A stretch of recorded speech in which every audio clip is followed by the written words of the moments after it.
Live मार्फत विश्वभरि नै तपाईले अहिले हामीलाई भिडियो सहित हेरिरहनु भएको छ र आज हामीसँग कार्यक्रममा अतिथिका रूपमा पाल्नु भएको छ कमल कटुवाल मिलन, नेपाल कम्युनिस्ट पार्टी सुनसरी जिल्ला कमिटी सदस्य हुनुहुन्छ उहाँ। त्यसैगरी नेपाल कम्युनिस्ट पार्टी बराह क्षेत्र नगर कमिटी अध्यक्ष हुनुहुन्छ। स्वागत छ अध्यक्षज्यू कार्यक्रम स्थानीय सरोकारमा। नमस्कार। अनि आरामै हुनुहुन्छ तपाईँ? आरामै। यो महामारीमा जनताको हितमा कसरी लाग्नु भएको छ तपाईँ बताइदिनुस् न। मुख्यतः चाहिँ यो महामारी एउटा दैविक प्रकोप नै हो। हजुर, हामीले विपद भनेका छौँ। यसमा लाग्ने क्रममा लकडाउन सुरु भयो।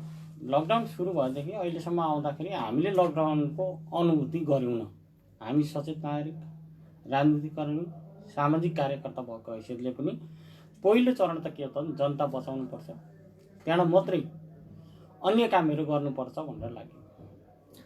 अनि नगरपालिकाको आगामी वर्षको नीति तथा कार्यक्रमको सम्बन्धमा के कस्ता सुझावहरू दिनुहुँदैछ नेपाल कम्युनिस्ट पार्टी बराह क्षेत्रको तर्फबाट?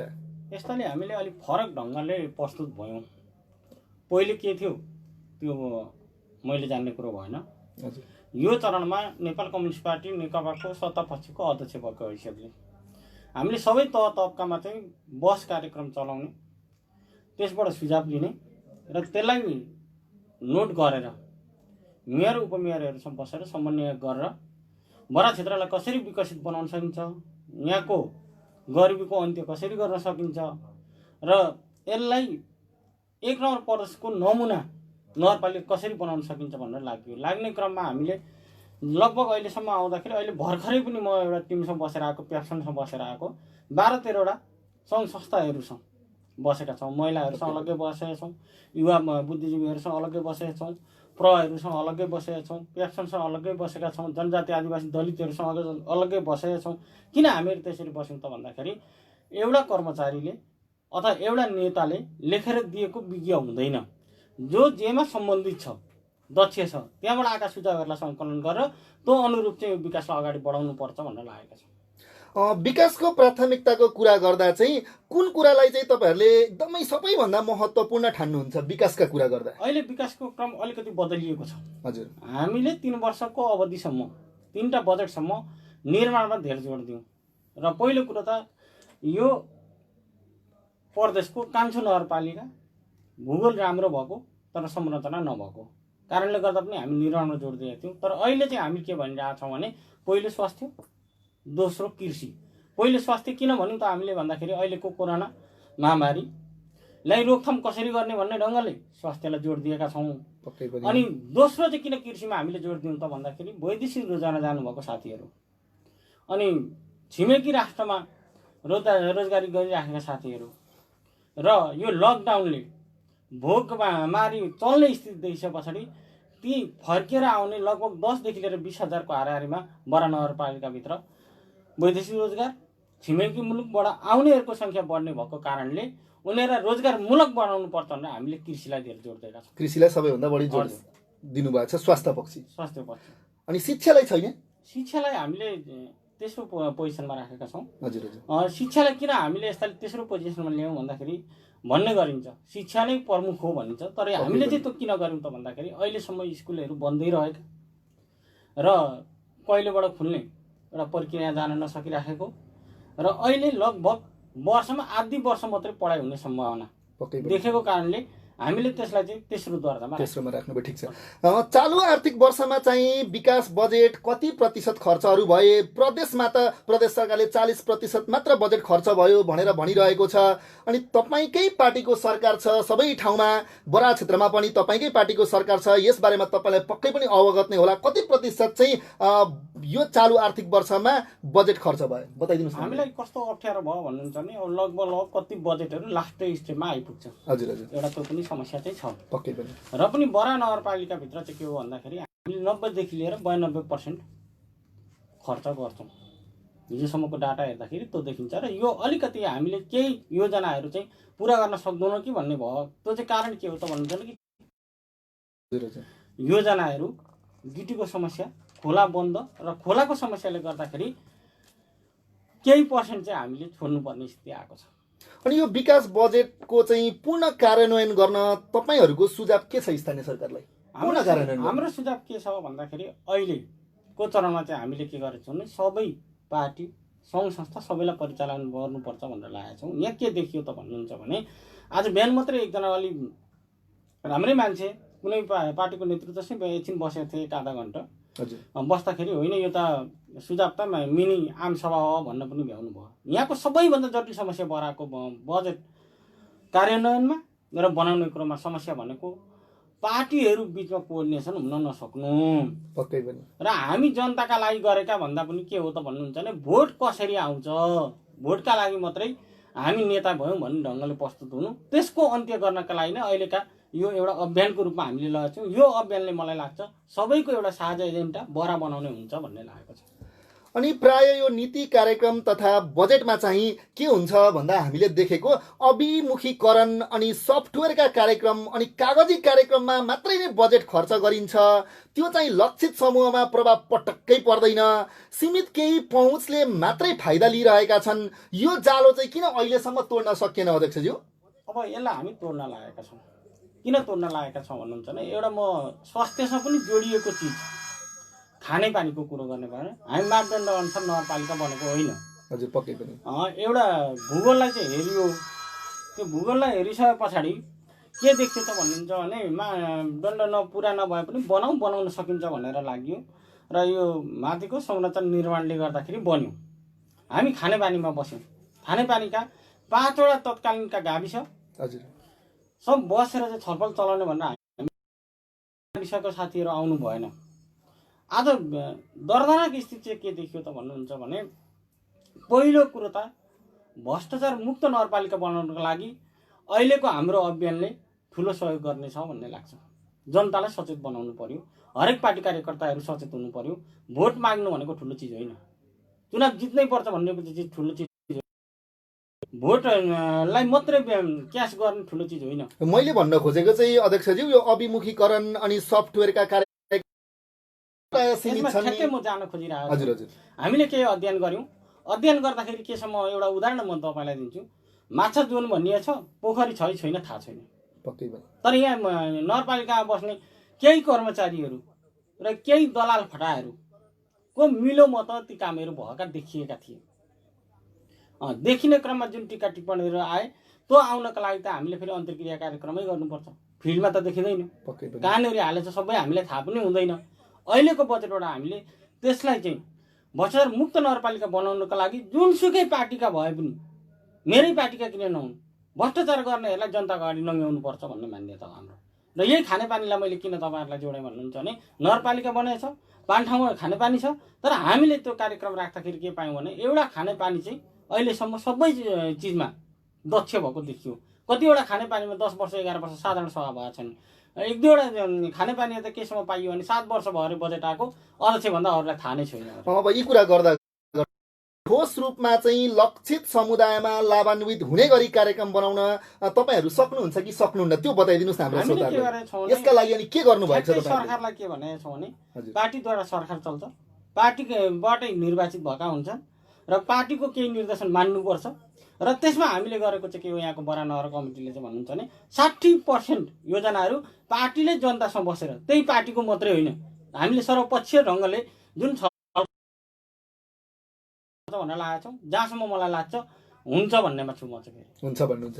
नेकपाको सरकार भन्ने बित्तिकै चाहिँ सीमान्तकृत गरिब जनतामा लाभ पुग्नु पर्ने सरकार अहिले त कमाउने जस्तो भएको छ नि अहिले कम्युनिस्ट सरकार। यो चरणको बजेटमा एकदम विपन्न र गरिबको पक्षमा पुग्ने पक्षमा छौँ हामीले। विगतमा चाहिँ किन पुग्नु भएन?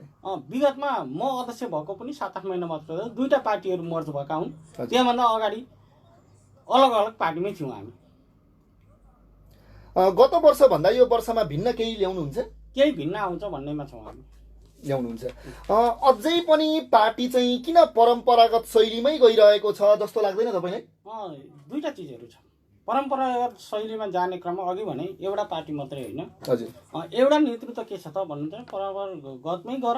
यहाँनिर फरक कहाँनिर हो भन्नुहुन्छ भने हामी भत्कापछि मात्रै नयाँ निर्माण हुन्छ भन्छौँ। पक्कै पनि। उहाँहरू अलिअलि गर्नुपर्छ भन्नुहुन्छ। यसले गर्दाखेरि समस्या परम्परागत रूपमा जानुको कारण चाहिँ त्यहाँ हो। अब हामी चाहिँ के भनिरहेको छौँ भने अब भत्कारै नयाँ निर्माण गर्नुपर्छ भनेर लागेका छौँ। जहाँसम्म लाग्छ केही न केही चिजहरू अहिले नयाँ निर्माण हुन्छ। अनि अहिले पार्टी र स्थानीय सरकारको तालमेल कस्तो छ? ल मलाई बताइदिनुहोस् तपाईँले। अहिले बराक क्षेत्रमा चाहिँ पार्टीले सरकार चलाउँदैछ कि सरकारले चाहिँ पार्टी चलाउँदैछ अहिले? दुईटा चिज तपाईँले यो गम्भीर क्वेसन सोध्नुभयो। हजुर। एउटा एकता प्रक्रिया छौँ हामी, अन्तिम चरणमा पुगेका छौँ। लकडाउन नभएको हामी एकता प्रक्रिया सिद्ध्याउँथ्यौँ। पहिलो त त्यहाँ समस्या हो। दोस्रो मलाई लाग्छ हिजो विगतमा के भयो, अहिलेको चरणदेखि पार्टीले सरकार चलाउँछ भन्नेमा म चाहिँ दृढ छु। अनि अहिले पार्टीभित्रै पनि अन्तर्विरोधहरू भएका छन् या छैनन् तपाईँको पार्टीमा? के भन्नुहुन्छ तपाईँ? अन्तर्विरोध हुन्छ। अनि यसले चाहिँ विकास प्रक्रियालाई, विकासका कामलाई बाधा पार्छन् कि पार्दैनन्? त्यो दुईटा चरणको अन्तर्विरोध देख्छु म यहाँ। हजुर। के भने सैद्धान्तिक अन्तर्विरोध देख्दिनँ। विचारको अन्तर्विरोध हुनुपर्छ पार्टीभित्र। हजुर। सैद्धान्तिकको अन्तर्विरोध हुनुपर्छ। अनि प्रगतिशील योजनाका लागि अन्तर्विरोध हुनुपर्छ। तर यहाँ चाहिँ मैले के देखिरहेको छु भने पद र पस्टिन नपाएको अन्तर्विरोध, अनि कुन चाहिँ बाटो समितिमा बस्न पाइएन भन्ने अन्तर्विरोध, त्यो खालको अन्तर्विरोध होइन। यो एउटा गुट र झुन्डहरूले पार्टीलाई तसमस बनाउनका लागि खेल्न सकिन्छ कि भनेर लाग्ने मात्रै हो। तर नेतृत्व 10औं-20औं वर्ष परिश्रम गरेर आएको हुन्छ, काम गरेर आएको हुन्छ। नेतृत्व त्यसबाट विचलन जानु हुँदैन, आत्तिनु हुँदैन। जताततै सबैतिर तपाईँहरूकै बहुमत, सबैतिर। अनि सोचे जतिको विकास भएको छ त अहिले बराक क्षेत्रमा? के भन्नुहुन्छ तपाईँ? अघि पनि मैले भने हाम्रै बहुमत भन्दा पनि के हो त भन्दाखेरि 3टा बजेट पार्टी एकताभन्दा अगाडि आयो। हजुर। यो चौथो बजेट आउँदैछ। यो चौथो बजेटमा पार्टी एकता छ।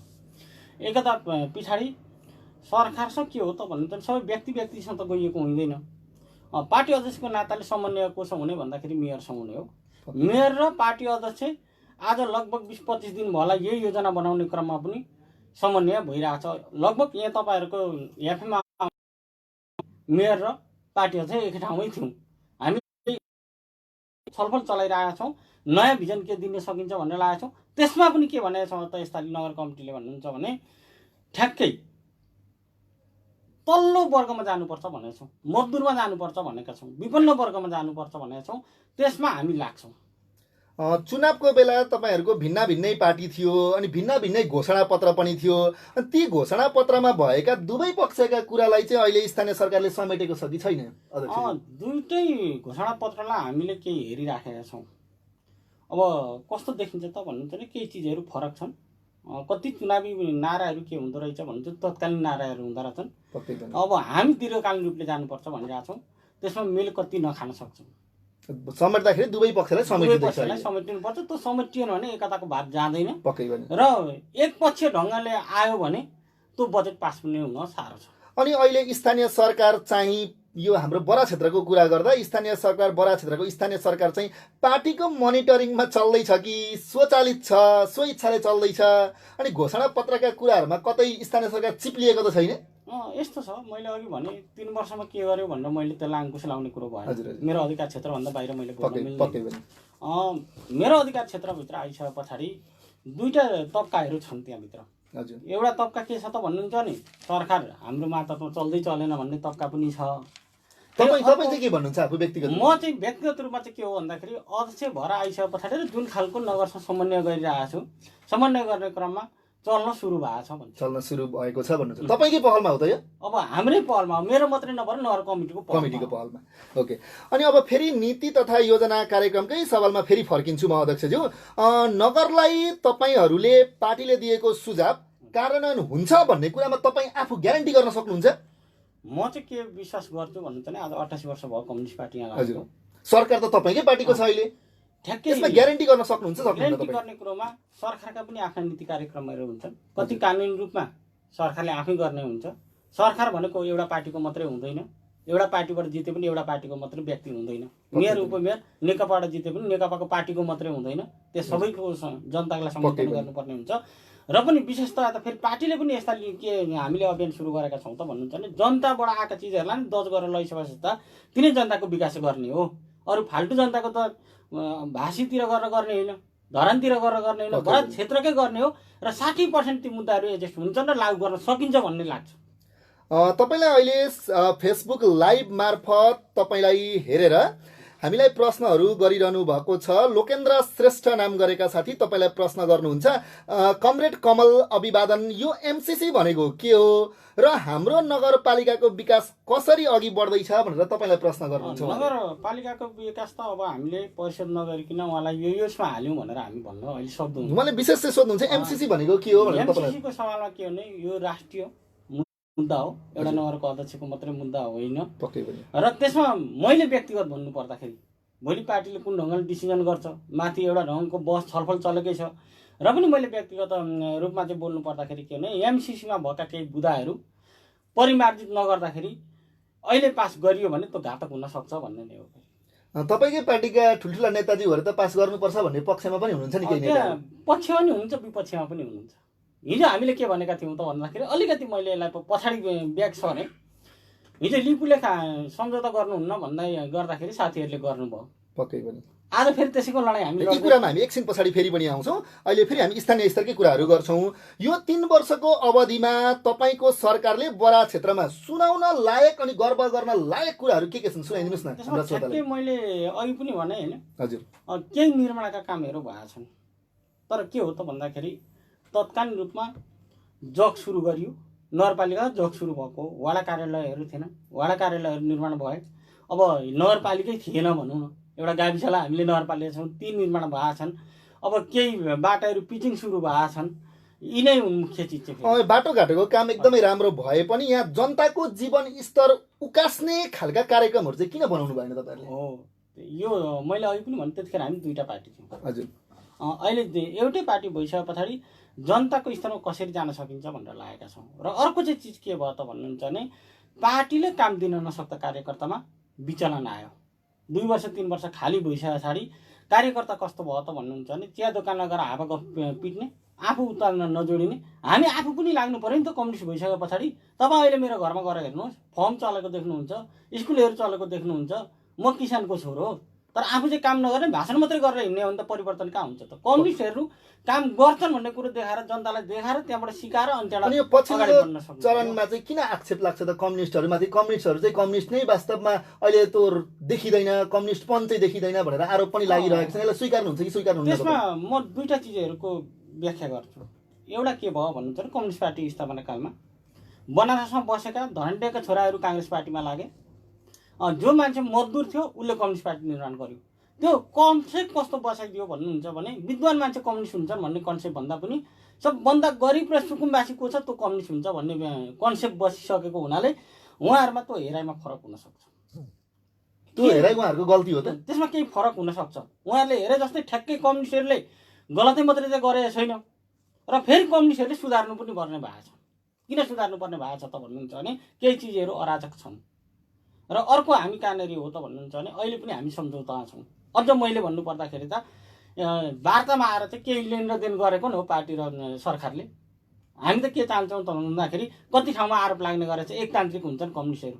कति अप्ठ्यारो नमागी निकिन क्वेसन गर्नुहुन्छ भने हामी हिजो पूर्व माओवादीहरू सत्ता कब्जा गरेर कम्युनिस्ट चलाउन चुनाव बहिष्कार गरेर हिँडेका मान्छेहरू अनि हामी एकतान्त्रिक शासन चलाउन खोज्दैनौँ र?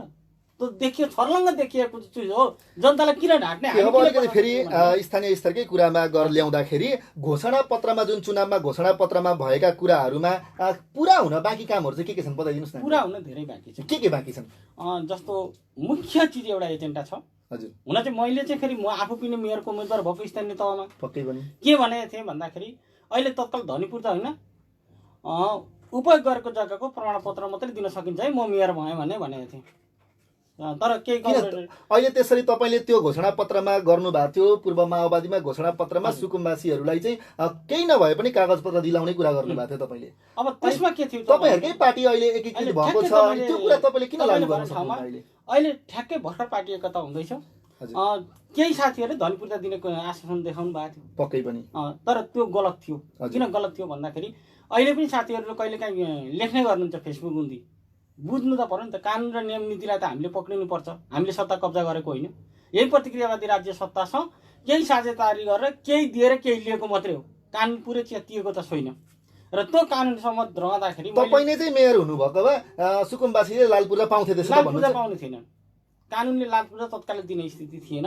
मैले चाहिँ त्यतिखेर के भनेको थिएँ भने यो अहिलेकै सरकारको पालामा बरा क्षेत्रवासीका सुकुम्बासीहरूले जग्गा धनी पूर्जा पाउँछन् त कि पाउँदैन? अहिले म त्यो पनि भन्दिनँ, आयोग भर्खर बनाएको छ।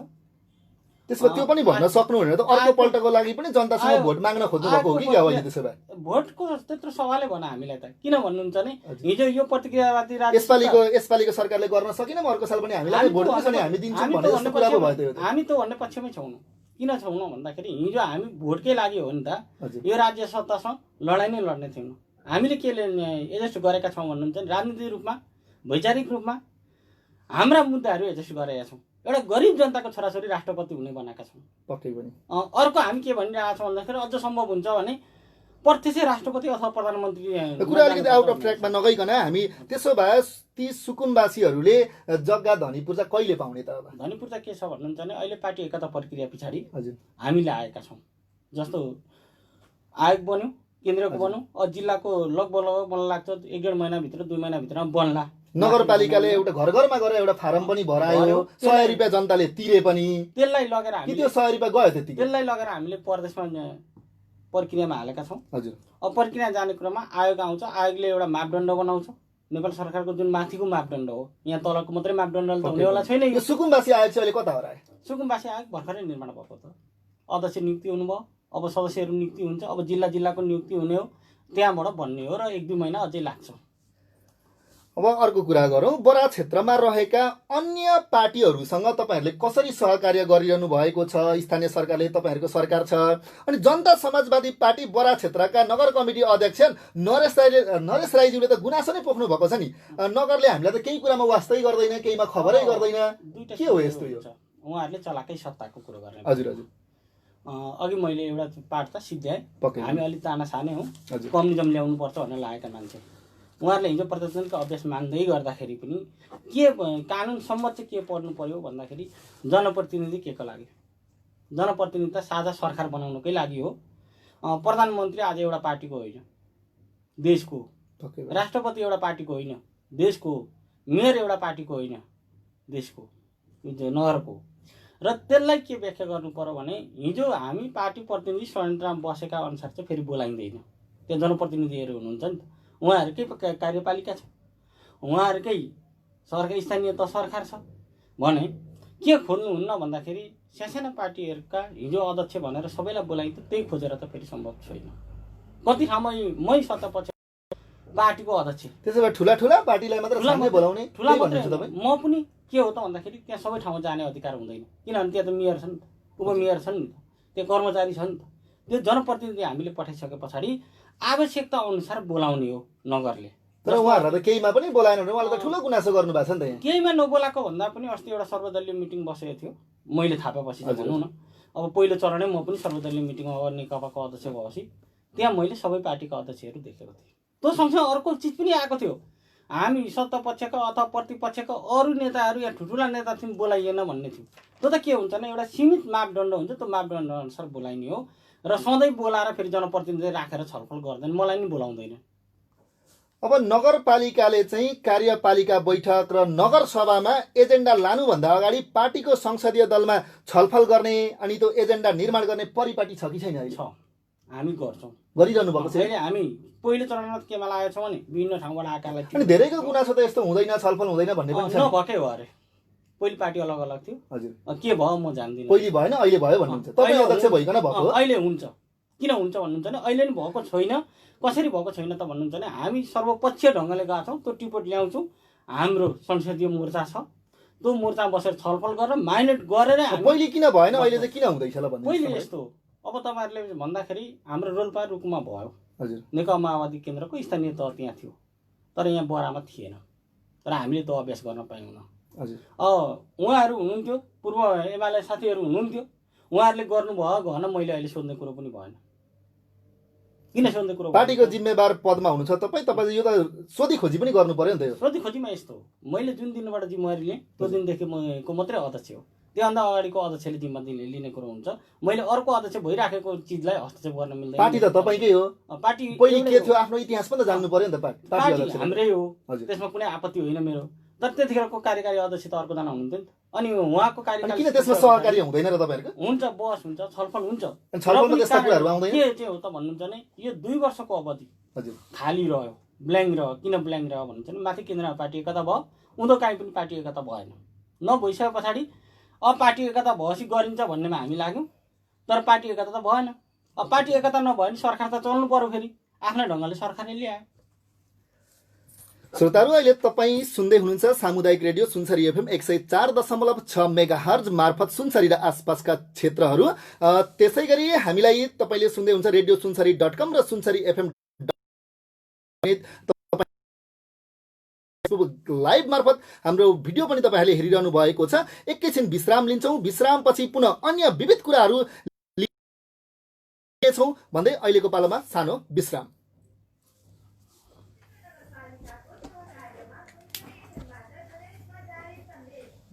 लाइभमै छ है।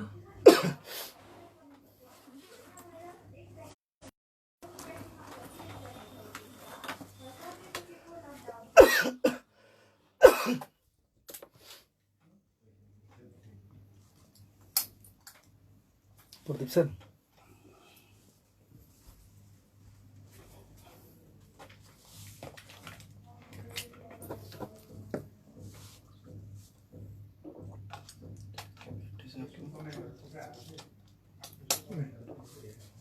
त्यो कमेन्ट वाला कहाँ छ सर?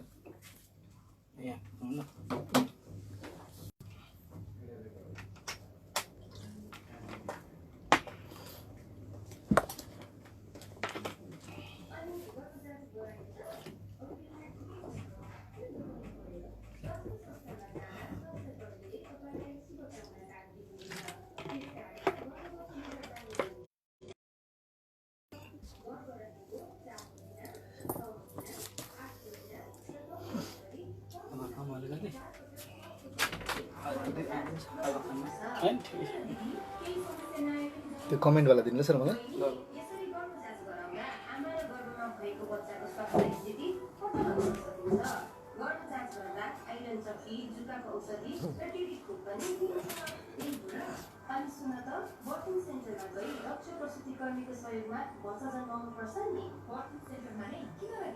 स्वास्थ्य संस्थानमा बच्चा जन्माउँदा सफा र निर्मलीकरण गरिएका औजारहरू प्रयोग गरिने भएकोले आमा र शिशुलाई संक्रमण हुनबाट बचाउँछ।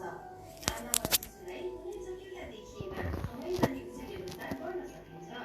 साथै नवजात शिशुको जाँच पनि आमा र बच्चा दुवैको स्वास्थ्य राम्रो हुन्छ। जसरी कति छोराछोरी आमा सुरक्षा कार्यक्रम लागू भएको स्वास्थ्य संस्थामा प्रसुति गराउँदा निःशुल्क सेवा पाइनुको साथै बर्थिङ सेन्टरमा स्वीकृति गराए बापत पहाडी क्षेत्रमा 2000 र हिमाली क्षेत्रमा 3000 यातायात खर्च पाइन्छ। स्वास्थ्य संस्थामा कम्तीमा 4, 8 र 9 महिनामा गर्भवती जाँच गराए बापत आमालाई पनि रु 800 दिइन्छ।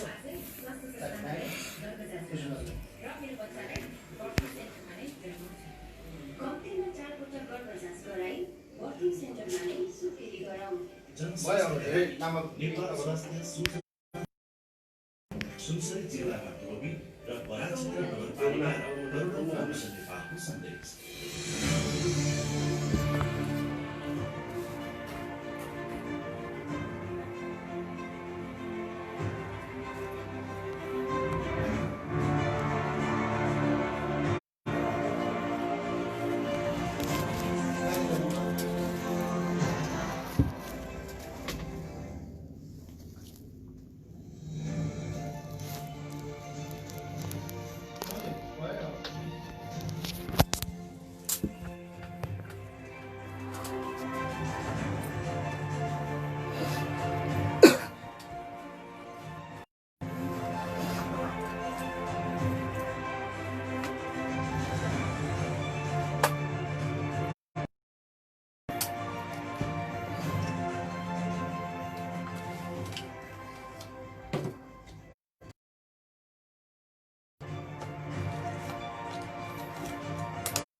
सुशासन विकास पारदर्शिता समतापूर्ण समाज निर्माणमा निरन्तरता स्थानीय सूचनाको अधिकार कार्यक्रम स्थानीय सरकार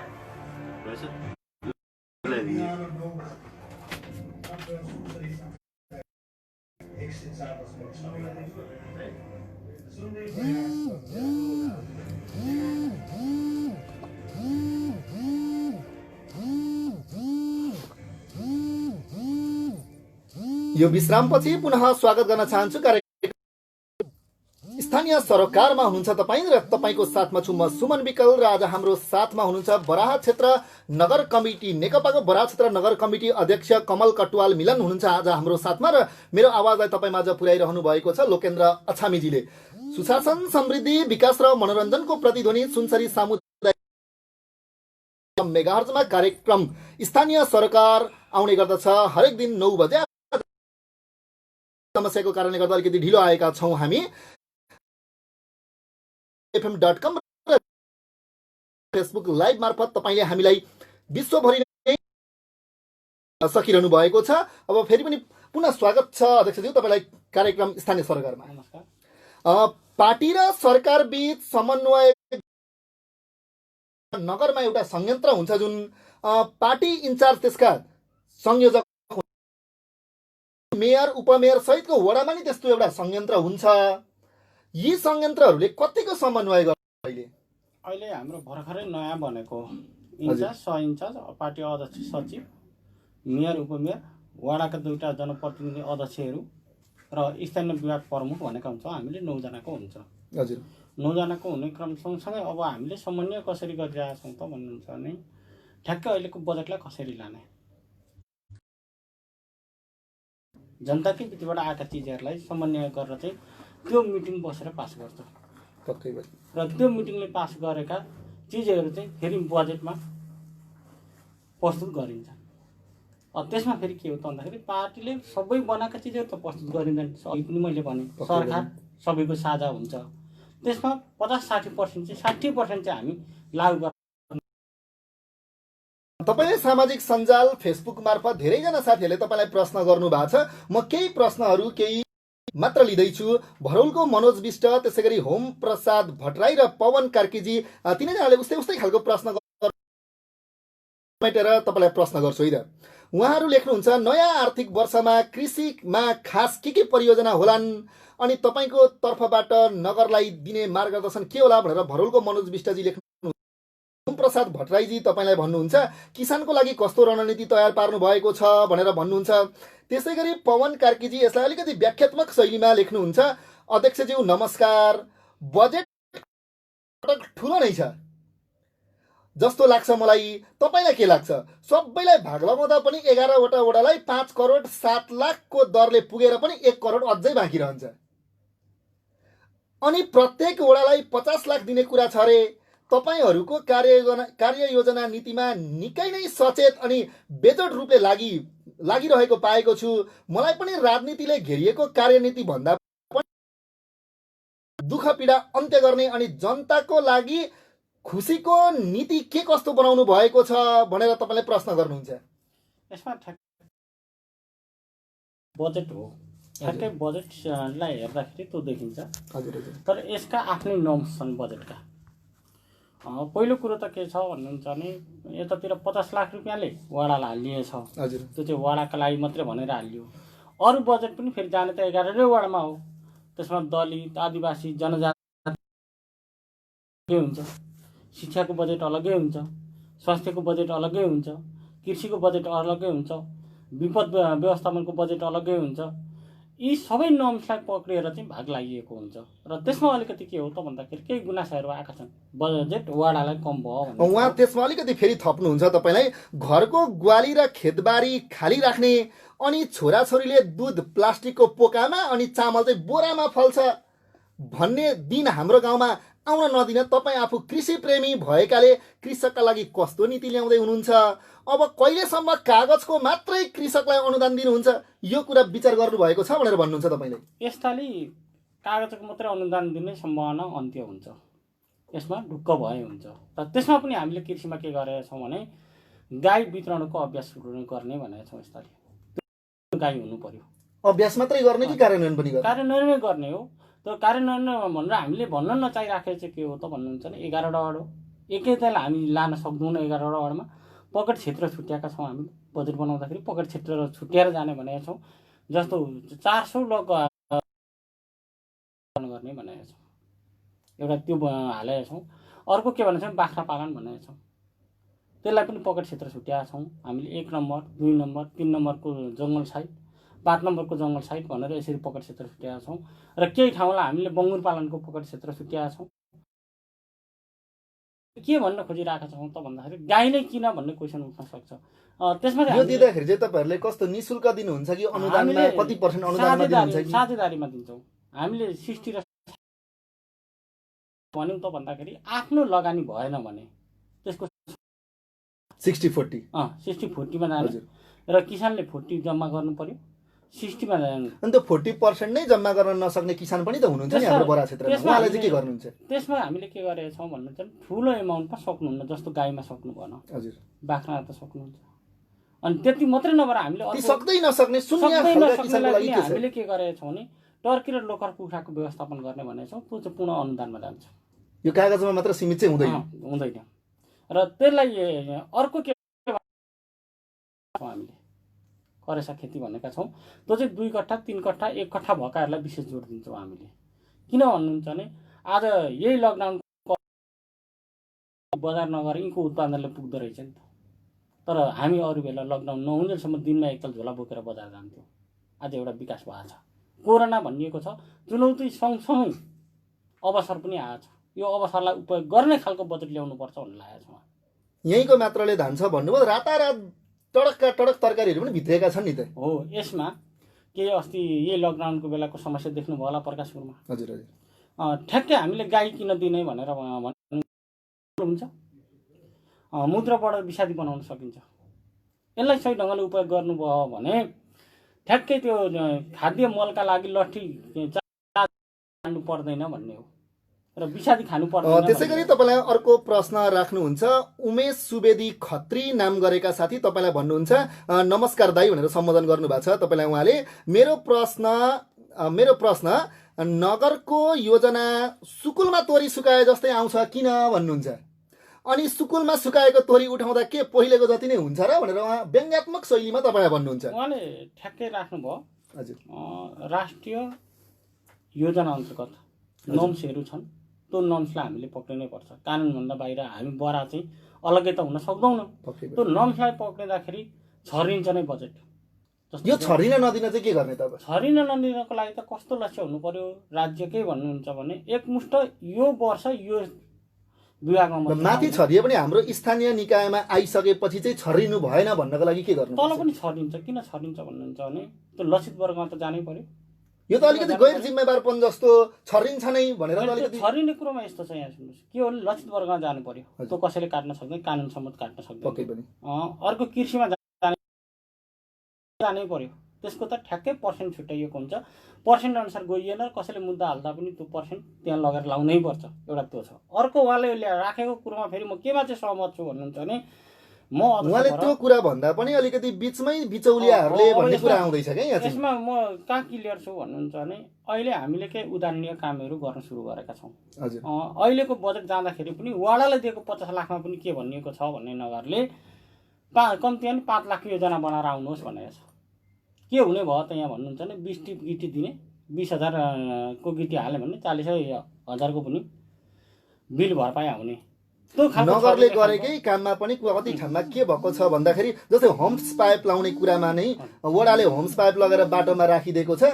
गाउँमा युवा पुस्ता त होम पाइप उचाल्न सक्ने युवा गाउँमा छैनन्, सबै विदेशिएका छन्। आइमे केटाकेटी मात्रै छन् गाउँमा र तिनीहरूले त्यो पाइप कसरी लाउने त्यो पनि बताइदिनुहोस् न अब हामीलाई। अब यो चरण रहेन नगरपालिका बनिसके पछाडि हामीले नगरपालिकालाई विकास गर्दै गर्दाखेरि अहिले मैले देखेको ठुलो समस्या यही चरण हामीले देखिरहेका छौँ। हाम्रै आँखाले पनि देखिएको छ। बरा क्षेत्र 7 नम्बर वडामा त्यो हामीले देखिरहेका छौँ। गहिरो जिम्मेवारी के हो त भन्दाखेरि जनता पनि हो। हामीले त्यसलाई नलुकाइ किन भन्नुपर्छ, भोट मात्रै माग्ने सिस्टमले बोल्नु हुँदैन, सिस्टमलाई पक्रिनुपर्छ। के छ त भन्नुहुन्छ नर्म्स अनुसार त 40-60 नै हो नि त। नेपाल सरकारको नर्म्स अनुसार नगरपालिका जनतासँग साझेदारी नै हो। तर यहाँ चाहिँ केसम्म पाइयो केही ठाउँमा भन्नुहुन्छ भने सबै त्यो बस्न चाहिँ हारालुसी गर्ने। अनि जनताले जम्मा गर्नुपर्ने पैसा चाहिँ अन्तर ऋण खोजेर ल्याएर त्यहाँ जम्मा गरेर त्यो कामबाट चाहिँ निकालेर अनि त्यो पैसा तिर्ने सिस्टम देखियो। यो चाहिँ के हो त भन्दाखेरि नागरिक पनि सचेत हुनुपर्छ। विकास हाम्रा लागि गर्ने हो नि त। हामीले हेऱ्यौँ त पैसै छैन जनतासँग पनि भन्दैनौँ। केही ठाउँमा आफ्नो मन खुसीले त लाखौँ रुपियाँ लाउन पनि तयार हुनुहुँदो रहेछ नि त। सरकारलाई चुनौती दिन पनि तयार हुनुहुँदो रहेछ नि त। तर सबै जनताको स्तर त्यो पनि छैन नि त। फेरि त्यो सक्ने मान्छेले त सिकाउनु पर्यो नि त। सक्नेले दिने नसक्नेले नदिने भन्दाखेरि अर्कोले दिएन मैले चाहिँ दिएँ भने जस्तो आउँछ नि, फेरि विवाद आउँछ नि त त्यहाँनिर। त्यसमा के हो त भन्नुहुन्छ भने विपन्न वर्गहरूका लागि अपरिचय कार्डको व्यवस्था गर्नुपर्छ भनेर हामीले नगरमा पनि कुरो उठाइरहेको छौँ। स्थानीय तहमा पनि कतिलाई दिन त्यो कुरा उठाइरहँदा यसलाई फेरि कार्यान्वयन गर्न चाहिँ किन सक्दैन? कार्यान्वयनमा अब अगाडि बढ्ने हो। योभन्दा अगाडि मैले अघि भने 3टा बजेटमा हामी छोकै होइन। त्यतिखेरसम्म के थियो भन्दाखेरि कसका जिम्मेवारी के हुने, पूर्व र पश्चिमै भन्ने थियो। अब पूर्व र पश्चिम सिद्धिएर मध्यमा आइपुगेको छ।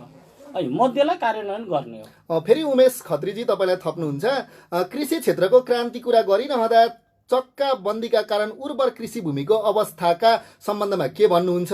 अनि बरा क्षेत्र नगरपालिका सायद खुल्ला दिशा मुक्तको कुरा गरिरहँदा अधिकांश मुसहरी बस्तीको अवस्थाका बारेमा के अनभिज्ञ हो तपाईँ भनेर भन्नुहुन्छ। एकदम ठिक ठाउँमा आउनुभयो। उहाँले जे क्वेसन राख्नुभयो उहाँ मेरै एरियातिर पनि सायद पर्नुहुन्छ। के भयो भन्नुहुन्छ भने खुल्ला दिशामुक्त क्षेत्र गाविसले गर्यो। त्यतिखेर अवरोध गर्नेमा सायद हामी नै थियौँ होला, अरू थिएनन् होला। के भयो भन्नुहुन्छ भने मासु र भात खान पाउँदैखेरि साथीहरू त्यतिखेर लाग्नुभयो, राम्रै गरी लाग्नुभयो।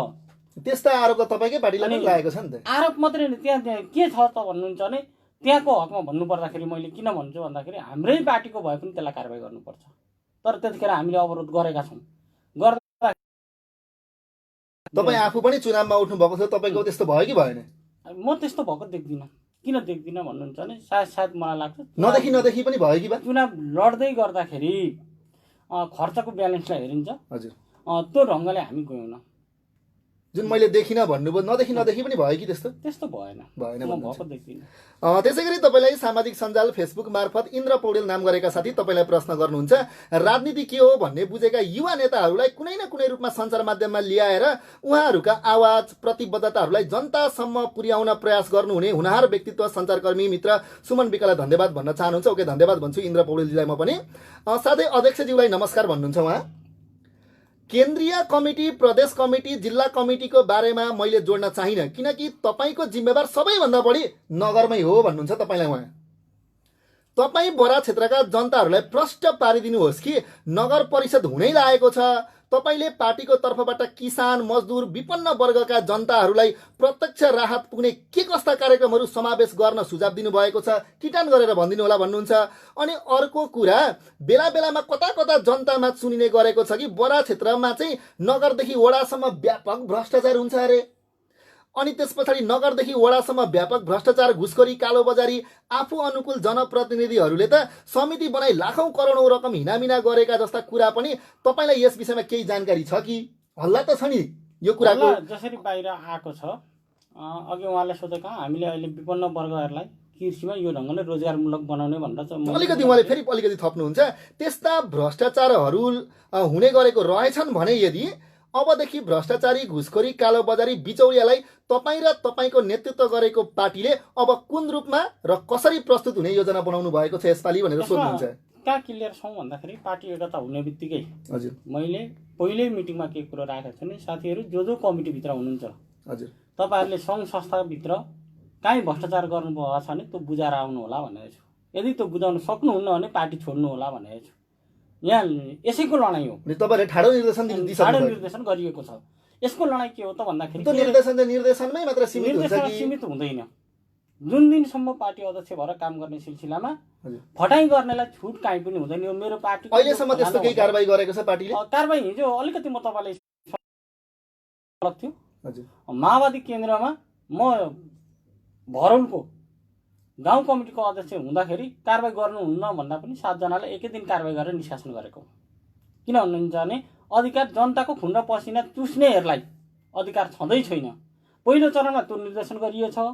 दोस्रो चरणमा अहिलेको यो भेला, यो बैठक र यो सुझावहरूमा पनि केही नाङ्गिएका छन्। र तेस्रो चरणमा भएन भने जनताको बीचमा गएर नङ्गिइनेछ। जनतैबाट नङ्गिसके पछाडि बस्ने अधिकार हुन्न।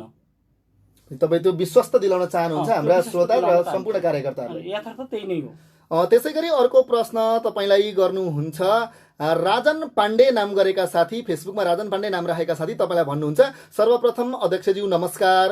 अहिले हल्ला चलिरहेको विषय भनेको बजेट। मैले पनि बजेटमै केन्द्रित भएर हजुरलाई प्रश्न गर्न चाहे। आउँदो आर्थिक वर्षको बजेट हेर्दा निकै फराकिलो देखिन्छ। अनि हजुरले यो नगरको बजेट कसरी विनियोजन गर्ने सोचमा हुनुहुन्छ? आज हामी अलिकति बजेटमै केन्द्रित रहेर कुराकानी गर्दैछौँ। रकम मात्र बढेर भएन, तपाईँको यो नगरमा विकास गर्दा कुन कुन कुरालाई प्राथमिकता दिनुहुनेछ, बुँदागत रूपमा प्रश्न पारिदिनु होला भनेर तपाईँले अघि नै पनि प्रश्न पारिसक्नु भएको छ। उहाँ अलिकति पछाडि थप्नुहुन्छ, हाम्रो नगरको एउटा सुकुम्बासी टोल बिचपानी टोल पनि भएको हिसाबले यो टोलमा के कस्ता योजना बढाउनु भएको छ? यो पछिल्लो प्रश्नको उत्तर मात्र दिनु होला न, अगाडिको दिइसक्नु भएको छ। ठ्याक्कै एउटा बिचपानी टोललाई मात्रै यो गर्ने भन्ने कुरो हुँदैन। यो फेरि चुनावी हजुर नारा भयो। गर्ने 11वटै वार्डलाई समग्रमा हो।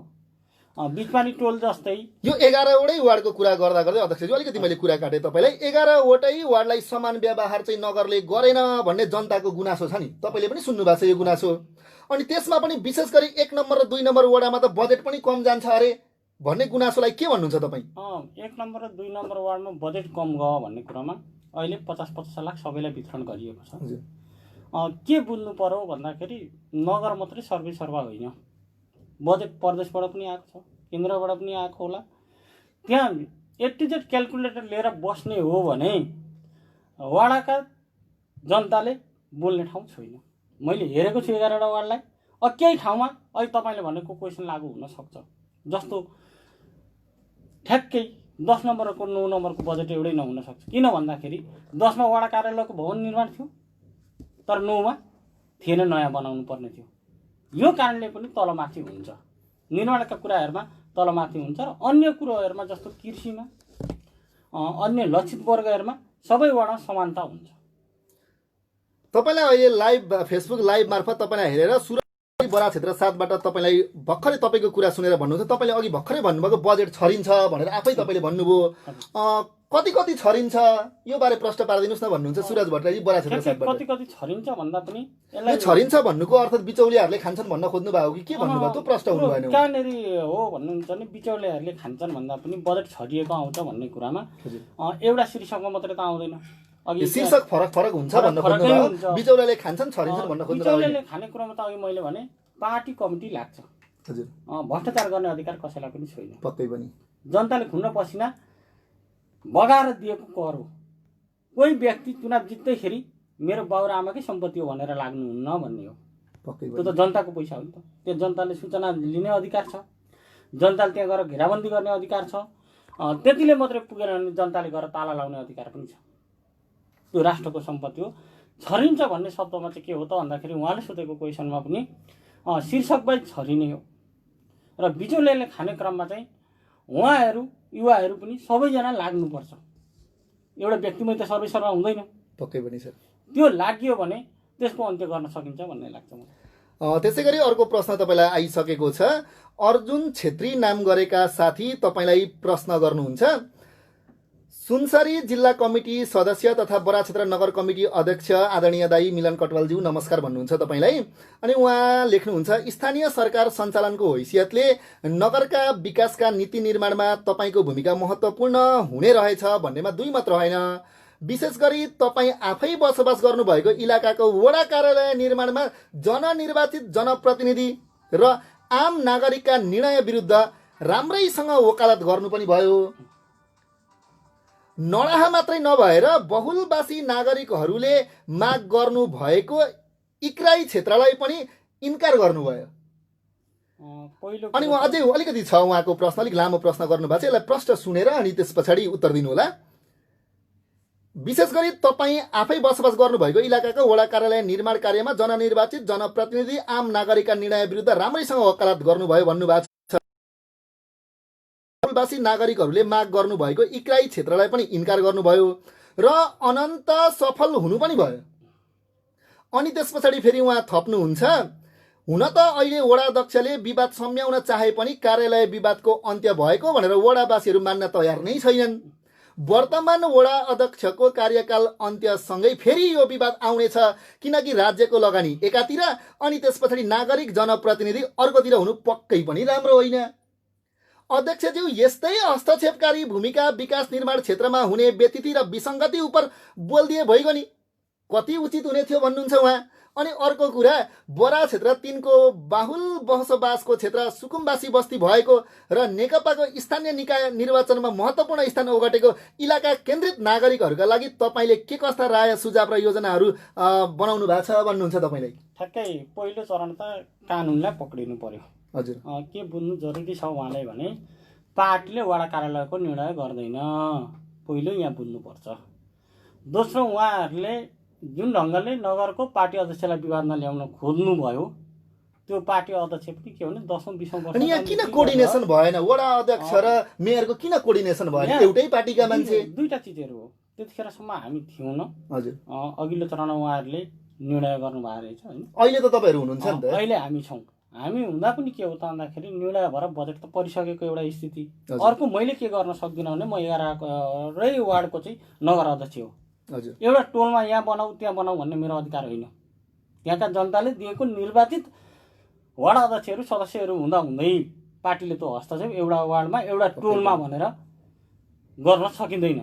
अर्को के गर्न सकिँदैन त भन्नुहुन्छ भने कानुनी रूपमा के छ पहिले कानुनलाई हेर्ने हो। जहाँ ब्यानर टाङ्नुहुन्छ त्यहीँ त्यहीँ बन्ने भएदेखि त बालुवाटारको ब्यानर यहाँ ल्याएर टाङ्ग्र चक्रहटिया बनाउन पाइन्छ र? पार्टीले त्यो गर्न सक्ने कुरो होइन। पार्टी भनेको एउटा संस्था हो। कानुन भनेको एक ठाउँमा हुन्छ। पार्टी त त्यहाँ गएर कानुन सम्मत चुनाव लडेर जितेर गएपछि अब त्यसो भए 3 नम्बर वडाको वडा कार्यालय कुन चाहिँ हो त? दुईटा बन्दैछ, कुन चाहिँ होला वडा कार्यालयमा म अहिले पनि बोल्दिनँ।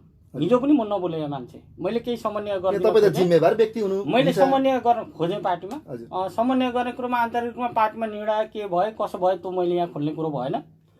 सायद जिल्ला कमिटीसँगै कुरो भयो होला। हजुर, हजुर, जिम्मेवार भएको हैसियतले जसरी आयो त्यो दर्ज भएको होला। के चाहिँ हो त मुख्य चिज चाहिँ भन्नुहुन्छ भने हामी सबैले के बुझ्नुहुन्न भन्दाखेरि मेरो घर अगाडि पनि वडा कार्यालय 1.5 वर्ष बसेको 3 नम्बर वार्डको एक दिन म पसेको थिएँ क्यार। मैले चाहिँ मान्यता के हो भने रोजगारमूलक कार्यालयहरू रोजगारमूलक कामहरू के हुन्छन् त्यसमा लाग्नुपर्छ। यो टोल त्यो टोल भनेर र व्यक्तिवादी चिन्तनले बस्नुहुन्न भन्ने हो। भनेपछि कतै यस्तो त हुँदैन रुद्र दाहालजी हुँदाखेरि को पालाभरि चाहिँ नडामा बस्ने त्यस पछाडि उता जाने त्यो त हुँदैन पछि? अहिले म त्यो पनि बोल्दिनँ। किन बोल्दिनँ भन्नुहुन्छ भने हाम्रो अधिकार क्षेत्र जहाँ हो त्यति मात्रै बोल्नु। यो बोल्नु पर्ने तपाईँको जिम्मेवारी होइन र? सरकारको निर्णय मैले बोल्ने होइन, सरकारले बोल्नुपर्छ। ओके, ठिक छ। त्यसो भए हामी यसमा गएनौँ। त्यसो भए तपाईँलाई अर्को प्रश्न राख्नुहुन्छ। अर्जुन छेत्रीजीले नै फेरि तपाईँलाई प्रश्न राख्नुहुन्छ। अर्को, स्थानीय सरकार सञ्चालकज्यू भनेर भन्नुभएको छ तपाईँहरूको पार्टीको सरकार भएको नाताले कृषकहरूमाथि रासायनिक मलमा कृत्रिम अभाव र कालोबजारी भइरहँदा तपाईँहरूको काम कृषक नागरिकहरूसँग भोट माग्ने मात्रै हो भन्नुहुन्छ। अनि उहाँ थप्नुहुन्छ झुम्कामा 20 रुपियाँ केजी युरिया मल पाउँदा चक्रघटीमा मल नै नहुने, अनि प्रकाशपुरमा 30 रुपियाँ केजी रातारात बिक्री भइरहेको। अनि त्यस पछाडि उहाँ भन्नुहुन्छ वरिपरिका कृषकहरूसँग पनि तपाईँ बुझ्न सक्नुहुन्छ भनेर तपाईँलाई इङ्गित गरेर भन्नुहुन्छ। उहाँ यदि स्थानीय सरकारलाई खबरदारी गर्न सक्नुहुन्न भने थमौतीको नगर पार्टी अध्यक्ष केका लागि भन्नुहुन्छ तपाईँले? राम्रो भन्नुभयो। पहिलो कुरा त उहाँले मलाई नगर अध्यक्ष बनाएकै होइन पार्टीको। हजुर, प्रक्रिया र नियमले आएको। हजुर, उहाँले व्यक्तिगत रूपमा घरमा भात पकाए जसरी बनाउनु नै भयो होइन। यो जसले भन्नुभयो त्यसमा रिस पनि नमान्नु होला, सुनिराख्नु भयो होला होइन। पहिलो कुरा त जनता कस्तो छ भन्नुहुन्छ भने उहाँ पनि सायद कृषि सहकारीको मेम्बर हुनुहुन्छ कि यहाँ 25-30वटा कृषि सहकारी रचन बरामा अस्ति भर्खरै बसेको छु म। कृषि सहकारीको कामकाज के हो भन्ने कुरो थाहा उहाँले बनाएको होइन भन्ने कुरा गर्दा तपाईँलाई यो स्थानमा ल्याइ पुर्याउन जनताको भूमिका छैन भन्नुहुन्छ तपाईँ? भूमिका यस्तो हो, यहाँ सुन्नुहोस्, कतिखेर म उहाँहरूले त्यो ढङ्गले बोल्न पाउनुहुन्छ भने म निर्वाचित भए पछाडि गएपछि म साझा जनताको मान्छे हो। तर पार्टीले बनाएको पार्टीले बनाउँछ, पार्टीको विधान अनुसार बनाउँछ, पार्टीको नीति अनुसार बनाउँछ, पार्टीको योजना अनुसार बनाउँछ। पार्टी भनेकै जनताकै हितमा काम गर्ने होइन र? हितमा भन्दा नि यस्तो हुन्छ, संरचना पार्टीले बनाउँदैन, पार्टीको जनताले बनाउँदैन, कार्यकर्ताले बनाउँछ। पहिले त्यहाँ बुझ्नु पर्यो। ती कार्यकर्ता चाहिँ जनता होइन र? जनता भए पनि त्यो ठ्याक्कै के हो भन्नुहुन्छ भने भोटर होइन, त्यो क्याट कार्यकर्ता हो, त्यहाँभित्रबाट बन्ने हो। र अहिलेको चाहिँ फेरि के हो त भन्नुहुन्छ भने ठ्याक्कै दुईटा पार्टी मर्च भएको भागभण्डामै बनेको हो। न त उहाँले छोड भन्दाखेरि यहाँ छोड्ने स्थिति नै छ, न त गर भन्दाखेरि गर्ने स्थिति नै छ। यो दुईटा प्रश्नको सिधा उत्तर दिनुस् न। यो मलको बारेमा मलको बारेमा मैले जान खोजेको। अस्ति मात्रै भेला गरेर मैले कृषि सहकारीहरूलाई बसेर कुरो भयो, पहल गरिएको छ, केही पहल गरिएछ। त्यतिखेर राति 11-12 बजेसम्म फोनहरू आएका छन्। 400-500 बोरा मल आयो। यो पीडा सम्झेरै अघि मैले गाई पालनको कुराहरू उठाएँ। हजुर। अर्को चाहिँ के समस्या देखियो भने कृषि सहकारीहरूले अलिकति मात्रै समन्वय गर्ने हो भने हजुर यो समस्या हल हुन्छ। तर कृषि सहकारी चाहिँ कस्ता भयो भने ठगी खानेर अनुदान अनि बचत सहकारी बनाउनेमा गए। उहाँहरूको दायित्व हो नि त, राज्यमा चाहिँ पैसा लिने, अनुदान खाने, अनि कृषि सहकारी चाहिँ झोला बोकेर पैसा उठाउने हिँड्ने। यहाँनिरको समस्या छ। यसलाई चिर्नकै लागि हामीले 2 ताल भइसक्यो कृषि सहकारीका अध्यक्षहरू जति सबैलाई बोलाएको, 2 चरण उहाँहरू उपस्थित हुनुभएको छैन। र हामीले 2टा चिज भनेका छौँ।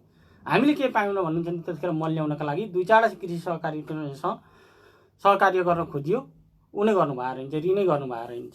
यहाँ त खोलिदिने, पैसा असुल्ने जनतासँग, अनि त्यहाँबाट यसो पिकनिक जाने, अनि कृषि सहकारी हुन्छ। नियमसँग जानु परेन। त्यो नगर्दा पनि मैले के भने यसपालि भने अब यो कुराको सुधार तपाईँहरूकै पालामा हुन्छ कि हुँदैन? अब सुरु गरेको हो हामीले। अहिले हामीले जुन अभियान सुरु गरेका छौँ, यो फेसबुकमा भन्दा पनि अभियानमा सरिक हुनु पर्यो भन्ने अनुरोध हो मेरो। यहाँ कस्तो भइदियो भने चाहिँ लकडाउन भन्ने ठाउँमा चाहिँ के देखियो भन्नुहुन्छ भने ठ्याक्कै लकडाउन लागिसके पछाडि हिजो रोजगार गर्थ्यो मान्छेले, बिहानदेखि बेलुकासम्म घरमा बसेछ, फेसबुक चलाइदिएछ। हामीले के फर्केर हेर्नुपर्छ भने मैले कसैलाई गाली गर्छु भने मैले कति योगदान दिएँ राष्ट्रका लागि, मैले समाजसेवाका लागि कति गरेँ, पहिले त्यतातिर पनि फर्केर हेर्नुपर्छ। त्यो ढङ्गले गइयो भने यी समस्या त्यसै गरी हल हुन्छ फेरि। ओके ठिक छ। त्यसै गरी तपाईँलाई आदेश गौतमजी कालाबन्जरबाट तपाईँलाई लेख्नुहुन्छ, विदेशमा धेरैको रोजगार गुम्ने अवस्था छ। विदेशबाट पठाए मात्र चुला जल्ने परिवार छन् हाम्रो देशमा। त्यसैले घरको एकजना बाहिर छ भन्दैमा छिमेकीको घरमा 2 माना चामल बाँड्दा अनि परदेशिएका उहाँले अलिकति प्रश्न लेख्नु, परदेशिएका बच्चालाई पनि के कस्तो भनेर एकपटक सोध्न त भयो। यदि बिर्सनु भएको भने सोध्न नबिर्सिदिनु होला है दाताहरू, किनकि रेमिट्यान्सले गर्दा देश चलेको नबिर्सिनु होला भन्नुहुन्छ। हामी यसमा क्लियर छौँ। हजुर। अझ बडा नगरपालिका केमा क्लियर छ यो राहतमा चाहिँ भन्नुहुन्छ भने दुबीको सुन्यो, भाडा बस्नेहरूलाई नदिने भन्ने कुरो आए। तर मैले फर्स्ट आएर के भन्नुहुन्छ भने पहिलो कुरो भाडामा बस्नेहरूलाई दिनुहोस् भनेको छु। किन भन्दाखेरि त्यहीँ घर भएकोले त उतिर परतिर पनि सरसापट गरेर खान सक्छ, तर भाडामा बस्नेले त्यो सक्दैन। अर्को चरण के गरिएको छ भने विदेशमा भएका साथीहरूका घरमा पनि हामी पुगेका छौँ र कमिटीहरूलाई परिचालन गरेका छौँ। उहाँहरूको चाहिँ अलिकति समस्या के देखियो भन्दाखेरि उहाँले राखेको कुरो ठिक, त्यहाँ म दुविधै मान्दिनँ। तर कस्तो हुँदो रहेछ भने 1 महिना पैसा आइसके पछाडि 1 भकारीसम्म धान किनेर राख्नु हुँदो रहेछ। त्यहाँ घरमा गइसकेपछि हामीले धान भेटिसके पछाडि त्यहाँ दिने प्रयास हामीले गऱ्यौँ। धान छँदै त अरू खानै नपाउनेलाई दिनु पर्यो, एउटा त्यो हो। अर्को चाहिँ के हो त भन्दाखेरि वैदेशिक रोजगारबाट फर्किने मान्छेहरू भएको साथीहरू हुनुभएकैले हामी कृषिमा धेरै लगानी गरेर रोजगारमूलक बनाएर जानुपर्छ भनेर लागेका छौँ। र अर्को हामीले के जोडेका छौँ यसपालि भन्दाखेरि कम्तीमा पनि नगरले भित्र साना र मझौला खालका केही उद्योगहरू निर्माण गरेर जानुपर्छ भनेर पनि लागेका छौँ। अन्तिममा जाँदा जाँदै तपाईँलाई सामाजिक सञ्जाल फेसबुक लाइभ मार्फत हेरेर पवन कार्कीजी भन्नुहुन्छ, अब फेरि आउने चुनावमा पनि त्यही घोषणापत्र लिएर जानुहुन्छ नेताज्यू भनेर तपाईँलाई सोध्नुहुन्छ उहाँ। घोषणापत्र त लिएर जान्नौँ हामी, त्यसमा ढुक्क कहाँ आउनुहोस् भन्दाखेरि हिजोको चुनाव प्रक्रिया हजुर र आउने चुनाव प्रक्रिया फरक हुन्छ, केही न केही परिवर्तन हुन्छ। हामी अघि तपाईँले ठ्याक्कै सोधेको क्वेसन जानु पर्यो। अहिले अरू नेता जस्तो म बोल्न चाहन्न। गिरिजा प्रसाद कोइरालाले देवीघाटमा धनीपूर्जा 2 ताल प्रधानमन्त्री हुँदा बाँडे। मनमोहनजीले भरलबाट चाहिँ जित्नुभयो, त्यतिखेर नि धनीपूर्जै बाँडियो। यही कुरा गर्दा यहाँ अलिकति मैले तपाईँलाई ठ्याक्कै कहाँ व्याख्या गर्न खोजेँ भन्नुहुन्छ भने हिजो म मेयर लड्दा पनि धनीपूर्जा बाँड्छु भन्नु मैले। आज पनि के हो त कसरत गरिएछ। जहाँसम्म मलाई लाग्छ यो कसरत सही ढङ्गले कानुनी रूपले सम्भव भयो भने हामी चुनावभन्दा अगाडि बाँड्न पनि सक्ने सम्भावना हुन्छ। तर म के चाहिँ भन्दिनँ भने चुनाव अगाडि नै बाँड्छु भनेर अहिले पनि बोल्दिनँ। यही गर्व गर्न लायक कुराहरूकै सिलसिलामा नगरका गौरवका योजना अनि पार्टीले देखाउन लायक योजनाहरू के छन् बता एकदमै लोकप्रिय भयो। तपाईँहरूको यो पालामा यो 5 वर्ष अवधिमा के छ त्यस्तो देखाउन लायक कुरा? यसपालि चाहिँ के गरेका छौँ भन्दाखेरि जनतासँग नगरपालिका भन्ने प्रोग्राममा जाने कृषिमा भनेको छ।